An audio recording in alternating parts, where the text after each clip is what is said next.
The Speaker of the House had put together the more working groups to look at municipal opportunities, relief options, regionalism, a variety of other different things, efficiencies. And so off of that was education, and then off of education we started a more special education working group, because special education is one of the top 5 cost drivers, not only for the state, but also for the local municipalities. Representative Becker, Representative Wood, and myself, the co-chairs of the committee, had decided to take our show on the road, if you will. We had done 6 public hearings across the state, and at the same time, we had solicited information from a variety of different sources to have them come and to present to the working groups. Not only did we look at private special education schools, we also looked at the State Department of Education, we looked at the RESC, we looked at CREC. I mean, there are so many different groups that we had looked at to find out how they did special education, what role they play in special education currently, what they're doing that works, what they're doing that might not work.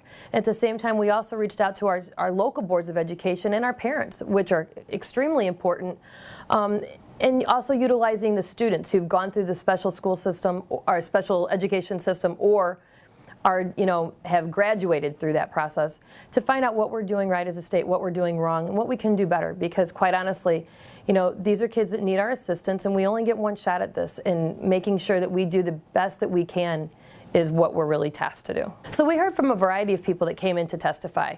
When we were here at the Capitol and doing our public hearings, we heard from the groups that we had invited in, and then a variety of public people that were interested, whether they were testifying in support of or explaining how things did or didn't work for them. I found the most involvement from the community was when we were out in the community areas.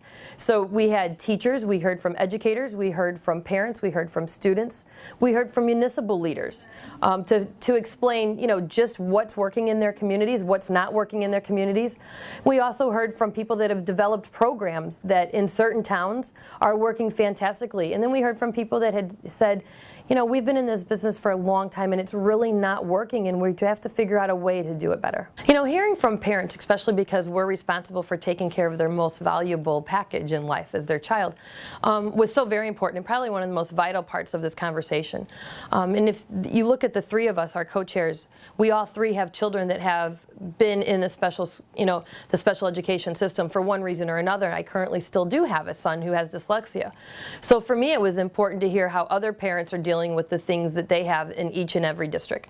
And understanding that every district does things differently. Children learn differently. Educators teach differently. School districts look at things a little bit different. So we can't sit there and say, oh, well, on the east side of the state, they're doing it the same way as the west side of the state, nor the north or the south. So the parents' conversation is so vitally important, because if it is working well somewhere, we need to figure out how to make that work everywhere else. We had a year's worth of public hearings and testimony that we tried to put down into a collaborative piece of paper, or document, if you will, to discuss the recommendations that we might have. And some of those were about efficiencies. We talked about regionalism.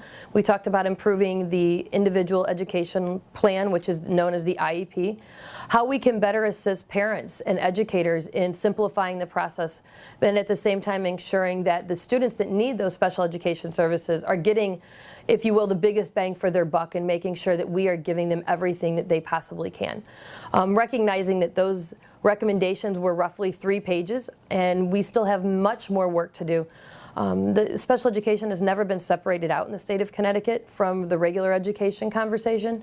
So we took a little bit of a hiatus during our heavy, busy session here at the Legislative Office Building, and then after we stop legislative work, probably in June, we'll start back to work with our special education working groups and continue where we left off, and digging deeper into the things that we really haven't found good answers for, or we recognize we need more information regarding. I think that there's a couple of other things that might have been in our recommendations but really do need some further looking, and part of that is how we educate our teachers. We have mainstreamed all of our students, and that would be special education students and mainstream classroom students, but yet our educators who are tasked to educate all of those students at one time might not have a significant amount of special education training in their bachelor's degree certification. So that was one of the things that we were looking at, and we would have to rely on higher education to also look into that a little bit further, because they are the ones that develop curriculum as to the requirements of our educators in the state.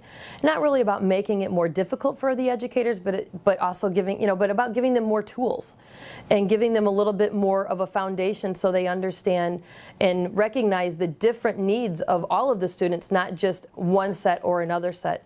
And at the same time, I think we also need to recognize that the teachers are tasked with so much on their plate in a given day that we need to work in a way to let them have time to read those IEPs for those students that are in their classrooms, to really dig in, to have a little bit of time with the parents possibly, or with the students before school might start, so they are prepared. Not only the students are prepared, but the educators are prepared as well. So once school does start officially, they have a relationship, a trust relationship, and a better understanding, because each student does learn differently. Each special need does have its own little special need, if you will. I mean, there's no really other way to say that a child with needs has needs, and we need to accommodate that as best we can. And we recognize that there is a cost factor to the municipalities and to the boards of ed, and how do we rein that in without cutting services? Because I think that that's one of the biggest components in all of this, is that we do the best that we can, and efficiency does not necessarily mean that we're going to cut costs. It could mean that we're sharing services. It could mean that somebody's doing it right and we need to learn from them. And I think that those are all of the things that we need to recognize and, stress that this is not about losing opportunities or losing those services, but it's really about enhancing them and giving those students more.